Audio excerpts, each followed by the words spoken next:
It's Natasha. And it's Khalil. And we are the co-hosts of WokeNFree. Thank you for tuning into our 27th episode of WokeNFree. If you've been tuning in every week for WokeNFree Wednesday, you know that WokeNFree is all about being real and honest with each other and you. And we are talking about everything and anything that's important to us, to you, and the world, and nothing is off the table.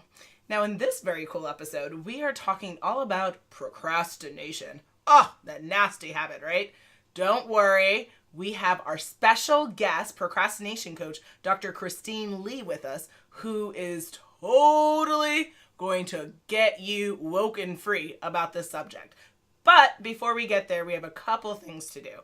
First, ground rules, guys. Have you subscribed to WokeNFree on iTunes, TuneIn, Stitcher, Google Play, YouTube, SoundCloud, and iHeartRadio?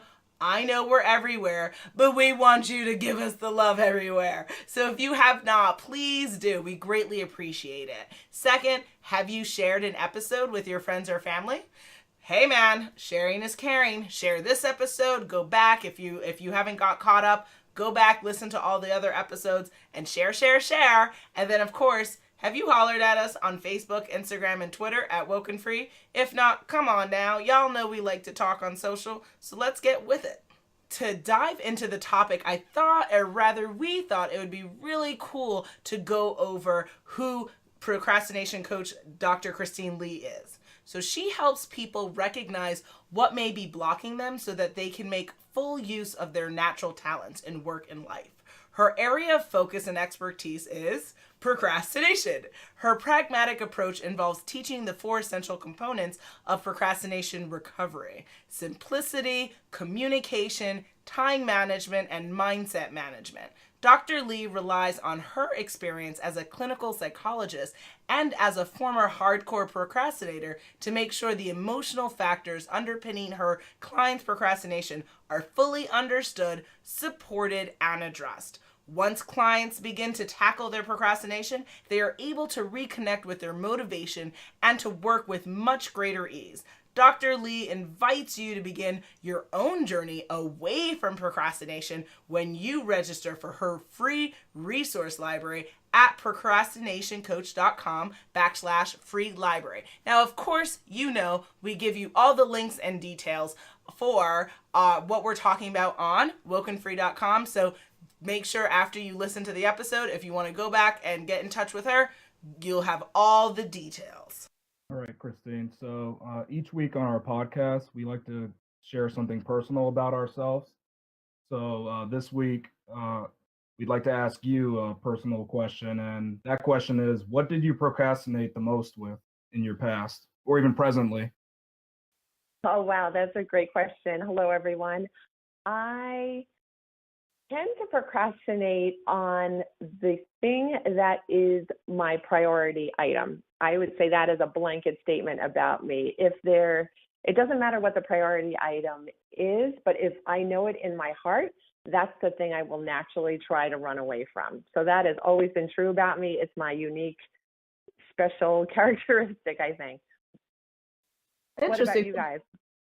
I mean, I was just going to ask, what do you mean by that? So like something, like if you have like a report or like something is most important for the day or the week, that's what you tend to push back? Or I would say as soon as it rises to the top, I feel it's important, or I feel it's meaningful to me, or I feel that other people are relying on me to make it of high quality. Then I think my emotions get a little entangled in my processing of how I'm actually going to carry it through.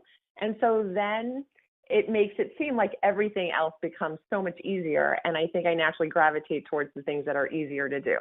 Even if those things are actually quite difficult items, I will do those happily as long as I feel like I'm avoiding the thing that is most important to me. It's just a quirk, I think. At this point, I feel like it's a quirk about me. But it's also something that I think I've gained a lot of mindfulness about over the years of trying to specialize in this topic area of procrastination, that we do these quirky things, and sometimes procrastination is really woven into our individual personality and character and how we interact with other people in the world, and that we need to just up our mindfulness in order to stand a chance in the game of being productive and accomplishing our bigger goals and feeling happy with ourselves at the end of the day. Mindfulness goes a long, long way. So thanks for that question. It's a great question. Awesome. Okay. You did ask us, so I guess we'll, answer. For me, I would say I try to be as in tune with my life and my body as much as possible. And so when I feel the need of like, I keep pushing something back, I try to take a moment and stop and be like, okay, well, why do I keep pushing this back? And do I still want to do it? Is it that I'm afraid of it? Do I, try to figure that out? But the number one thing, and Khalil can attest to this, is that I always procrastinate, and I have never tried to stop, is snail mail. I about how many months? 4 months to get through my mail. Yeah, I don't like, if you want to holler at me, you got to email me. But snail mail, that's that's one thing I've always procrastinated on. But what about you, Khalil? Let's see. For me, I guess to me, it's funny. So I do like chores around the house, like I'll do dishes and laundry and stuff like that. But it's funny when I actually kind of like plan to do it, usually I'll like push that off. So I guess it's kind of like the small chores that I need to get done. I usually procrastinate with that, and I'll just push it back. So I'll have this plan to do all these chores on these certain days, but I don't get to it, and I keep pushing it back. I would do that too. And then it's like months down, it's like, oh yeah, I actually have to do this now, because now it might be laundry. I have no clothes left, so I have to do the laundry now because I pushed it back so far. So nice. I think it's like just little tasks. It's actually it's not the hard tasks that get me, but sometimes the little tasks are just, it's too much. So I'll keep pushing it back until it needs to be done, because you don't have any cups to drink out of. You're doing dishes, stuff like that. Classic. Yeah, one technique that I've tucked away in my mind is, I call it the Kelvin chin technique. He's my good friend, and he's someone who, while we were working together many years ago, he would always be up on the latest episode of this, know who was winning this competition. He was always up on all the TV shows. And I asked him one day, how do you have time to do all of these things and to be so up to date and to be so calm? And he said that he actually knocked out all the things he had to do in order to feel calm. Then I really feel like he's the anti-procrastinator, of course, but he really used it very productively and proactively. He wanted to take care of himself, and he would feel nervous if he had things that were big hanging over his head. And of course, because I'm a procrastinator at heart, I feel like I've experienced a lot of just that looming black cloud, dark cloud, constant stress kind of thing in my life. And it's a totally different kind of living I've found since I've kind of crossed over that bridge and now know a little bit about what it's like to live a somewhat organized existence. Gotcha. Okay. So why do you think most people procrastinate? And then how does procrastination like relate to other things like, phone addiction or perfection, etc.? Okay, great questions. I would say my general understanding of procrastination is, again, it's just a simply human type of behavior. Our minds and bodies are basically wired to keep us safe.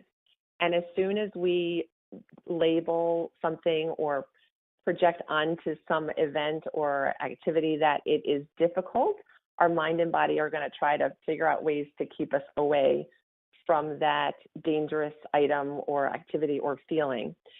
And I think procrastination also starts really innocently, where we just get overwhelmed in our schedule one day. I think it tends to happen back in early high school, typically, if I had to guess.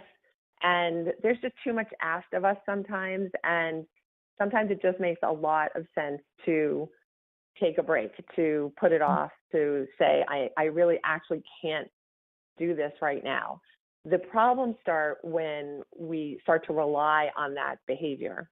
And I label that pattern chronic procrastination, when the procrastination itself becomes the big stress in your life, that it's not so much the paper or the exam or the project, but it's the fact that you've got this habit that you feel like you can't really get away from.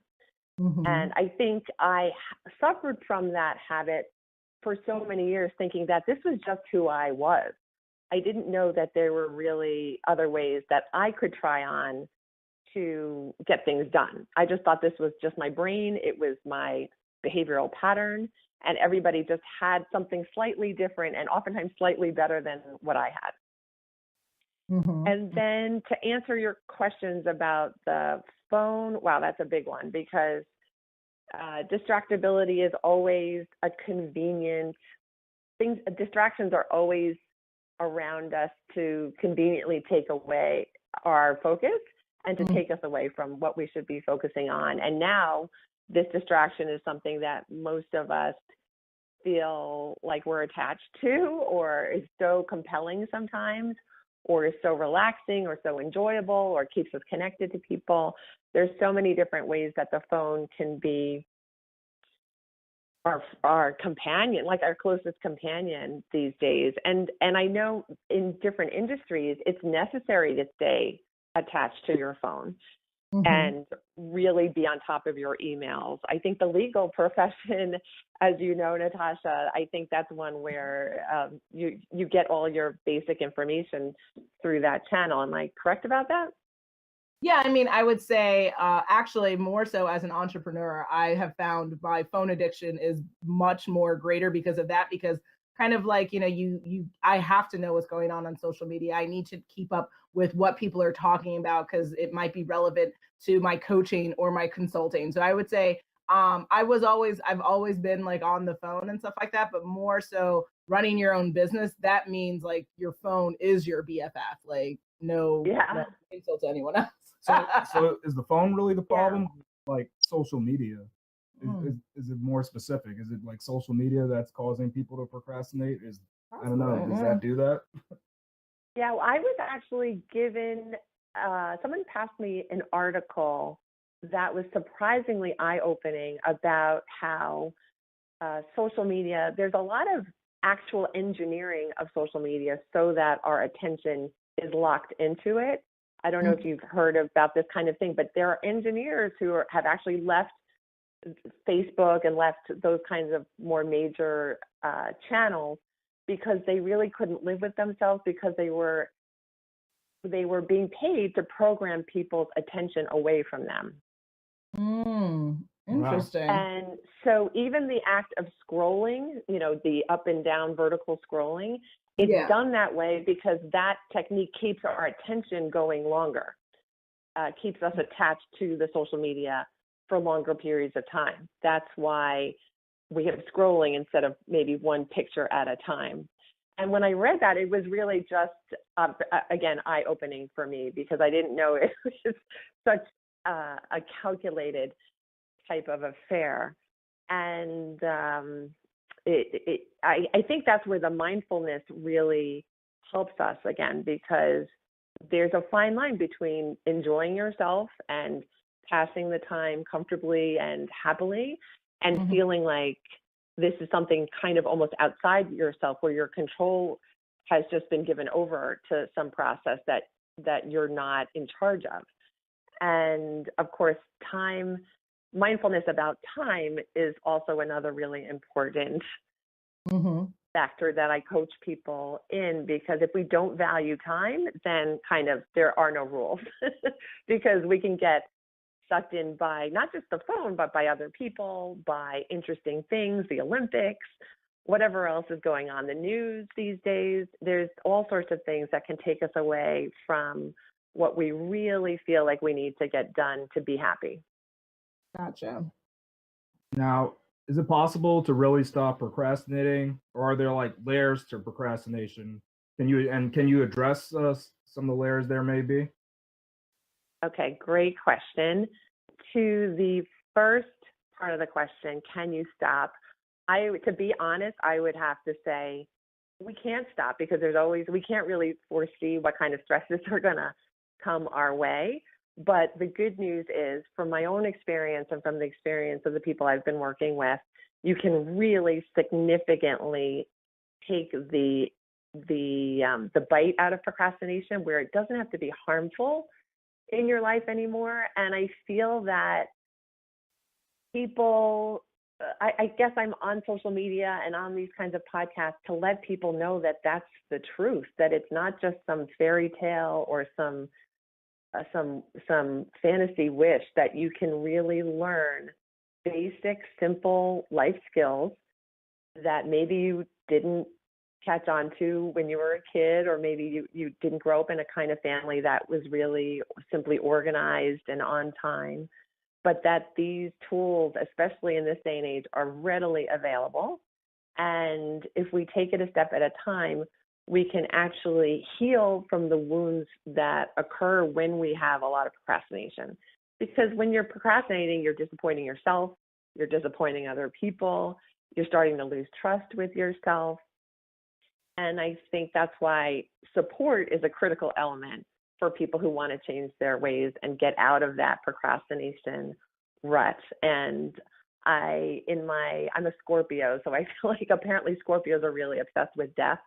And I don't know much about Scorpios other than that fact, but I would say that in my worst periods of procrastination, I felt like it was about as close to being dead as I, as a person, could get to without actually being dead. Like that nothing was moving forward, that I felt really anxious all the time and stressed out, and like I had few options, and that I needed to take care of everything by myself, that it was like only I could rescue myself, but I didn't know how.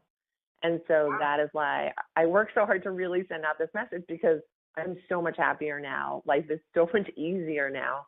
And I know there are a lot of procrastinators out there, that this is not going to be a fool's journey, that I think I can really help a lot of people with this information. And to Khalil's second question about the layers, there's so many layers to procrastination, because we are as individual as we can be. We're all so special. Our minds are all wired differently, even though we can have similar characteristics to each other. I love how you two banter on your podcast episodes. I was just catching up on a few, and you love each other, but of course you think just slightly differently from each other, and that's just slightly, and that's what makes life fun, and that's what makes your relationship so much fun to listen to and to catch every once in a while. But that also means that procrastination is tricky, because we are also creative about how we defend against things, defend against dangers, and avoid things, and make excuses for things or deny things. Denial is a big part of procrastination. When we don't see what is right in front of us, of course we're going to land ourselves in trouble. And again, I'm going to bring us back to the mindfulness. When you get into therapy, or when you get into coaching, or when you get a good friend or mentor, your mindfulness immediately improves. And then you have that much more capacity to act in a healthy way for yourself. Okay. Now you have a pragmatic approach to teaching in your coaching and your business, where you teach 4 essential components of procrastination recovery: simplicity, communication, time management, and mindset management. I know it's probably like a lot to talk about, but can you just maybe just chime in, just how did you come up with this 4 essential program essentially? And then what does it really pragmatically mean for someone? Okay, great. Thanks for mentioning the 4 pillars. They came to me quite easily, because I have been blogging for a while, and you just get to a point where every time you write a blog post, you're starting to write bullet points and just jotting the main ideas down more quickly. And those were the 4 topics that really felt like the ones I needed to include, that if I didn't mention them, I would be missing a big part of what I went through and what helped me to recover. So just to quickly discuss each one, the biggest one for me, I think, was simplicity, and that's the first pillar. Simplicity is surprisingly complicated to live with, I think, with a like a motto or or that you're going to live your life simply, that you're going to choose things simply, that you're going to live simply, that you're not going to hem and haw over things. I think our culture really values amassing a lot of stuff and having a lot of opinions and having a busy schedule, a very stuffed schedule. And so to choose to do things more simply and to get rid of stuff, to get rid of excess and to get rid of worry and to get rid of excess the obligations that you don't really want to be a participant in, that takes a little bit of courage, and it takes some self-direction and a little bit of support again, that I don't think I could have done the whole decluttering and and just changing my ways without a lot of therapy and a lot of reading. I get a lot of education through reading, honestly, about the self-help game. And I did feel that once I pared things down, guess what? Everything becomes that much easier. When I teach this stuff, I say, imagine your desk with 200 sheets of paper unorganized in piles, and then imagine the same desk with 2 pieces of paper, both important. And, what desk do you want to function at? And I think it's the same with the stuff that we keep in our head and in our schedule. And when we're even making tough decisions, sometimes, just searching the entire internet for the answer is not going to be comforting, and it's not going to get you to the better decision. Sometimes you just have to reflect on what you feel and what your best guess is and what you'd like to try. Mm-hmm. So there really is an attitude of, we can do this and it's going to be okay. Mistakes happen. They're normal. We don't have to be perfect. And let's just keep it simple to just give us a leg up. Mm-hmm. And go ahead, Khalil. If you have more to speak on, you can continue. But okay, sure. I was just going to go on to the second pillar, which is communication. And I feel like that pillar is also very critical. And I think it's an area that is oftentimes overlooked in the literature on productivity and how to beat procrastination. Without being able to speak directly and honestly and openly to other people, we are always going to be a little bit vulnerable to procrastinating, because there's always going to be something that was left unsaid, like, oh, wow, are we really confirmed on the project date? Are we on the same page? Do we have the same expectations?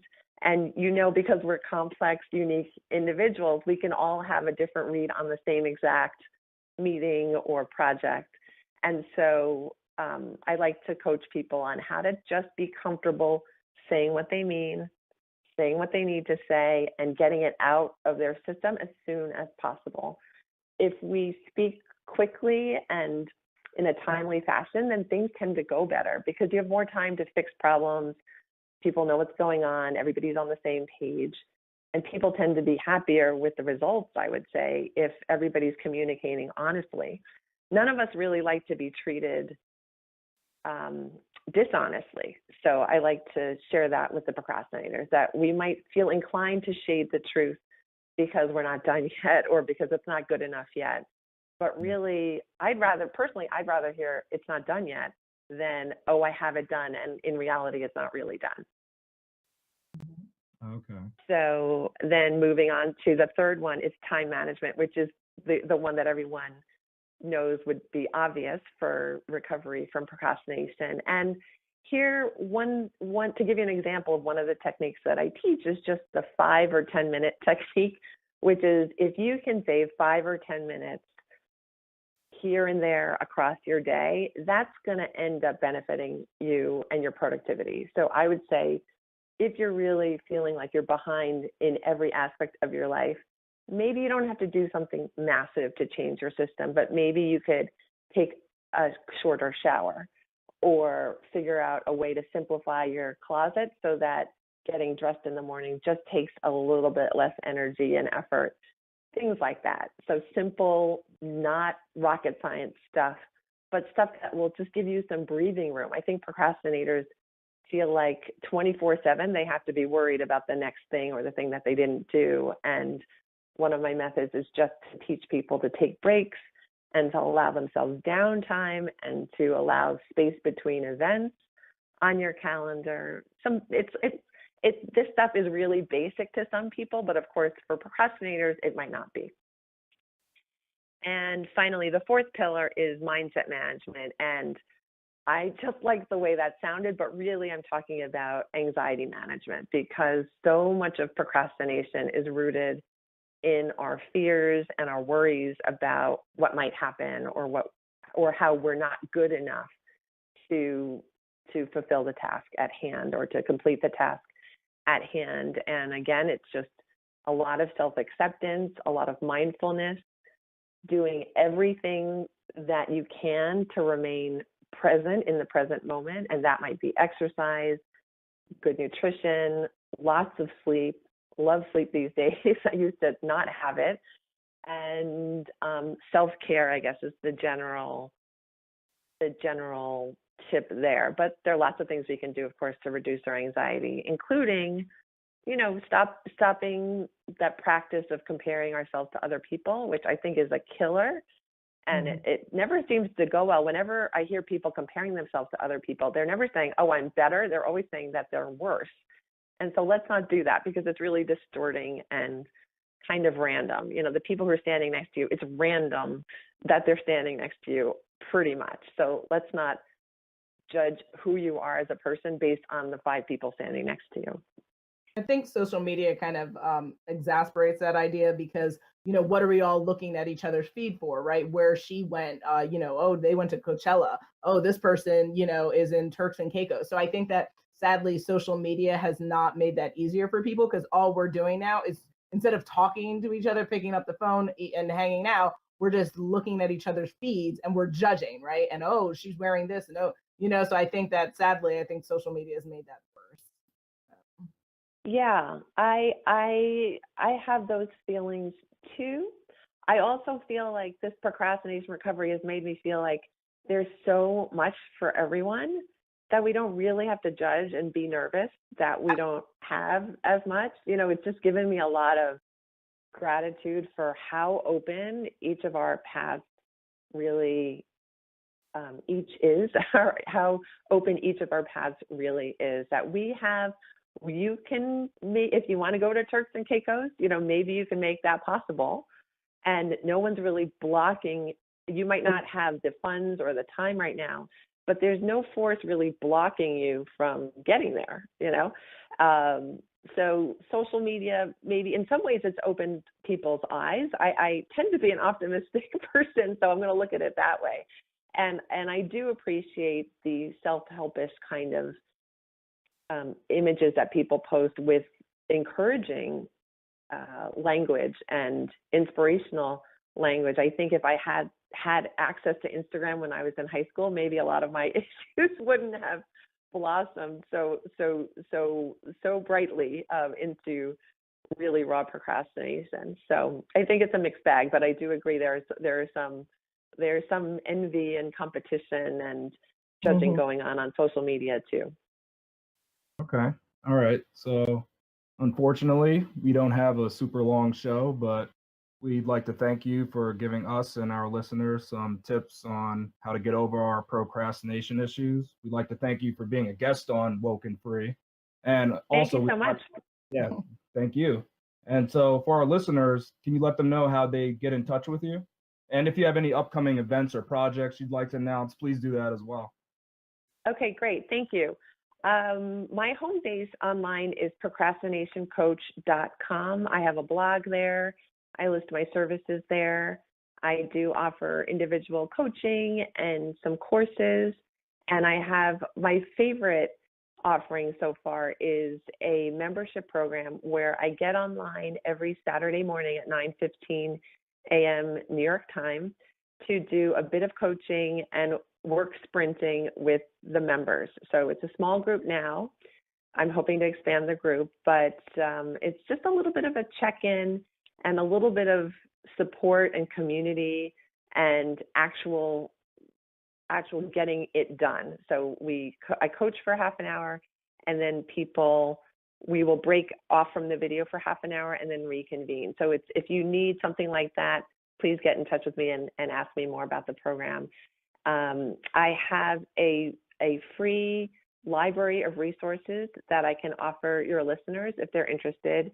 They can get that at procrastinationcoach.com/free library with no space or dashes. Again, procrastinationcoach.com/free library. And I think that's a great place for your listeners to start. If they're feeling stuck and they feel inspired by what we've spoken about today, there's something in there for everyone to get you to just have a little bit of a quick start away from procrastination.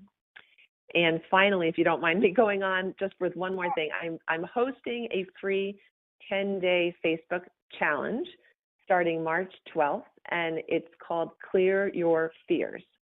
So you can go to Facebook and look up the Clear Your Fears Facebook challenge and join me for a few days of just lessons and a little more of this kind of work that I love to do. Perfect. All right, Christine. We love speaking with you. I love speaking with you guys. Thank you. You guys are so much fun. Thank you.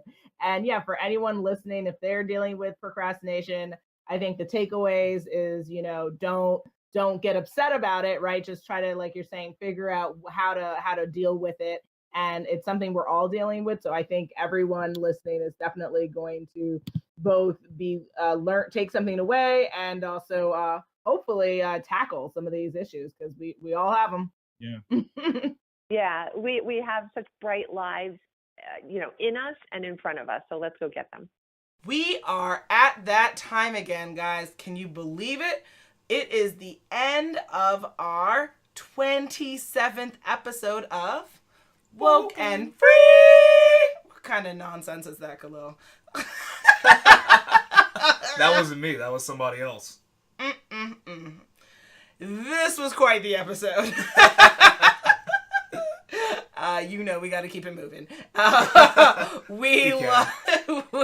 We love talking about procrastination with our special guest, Procrastination Coach Dr. Christine Lee. She was awesome, super thorough, super woke and free on the subject. And if you aren't feeling good about the topic, listen again to the episode. Hey, if you want to get in touch with her, feel free. But we were super happy and honored to have her join the Woke and Free family and platform. So now, will I leave you hanging for what our next episode is all about? Drum roll, please. On our next episode, we will be talking all about The Secret, the book, the movement, and everything in between. Make sure you follow us on social media to follow along in the conversation, and make sure you tune in next week for WokeNFree Wednesday to join the conversation at WokeNFree.com. If you want to be a guest on our show, which I know you do, make sure you submit a topic for an upcoming episode on how you feel about things on our Contact Us page at WokeNFree.com. And I cannot say it enough, we're super, super active on social media. What do you need to do? Hit us up on Facebook, Instagram, or Twitter at WokeNFree. If you did not already subscribe, please do share the episode, and make sure you come back to join the conversation every Wednesday for Woke and Free Wednesdays. Until next time.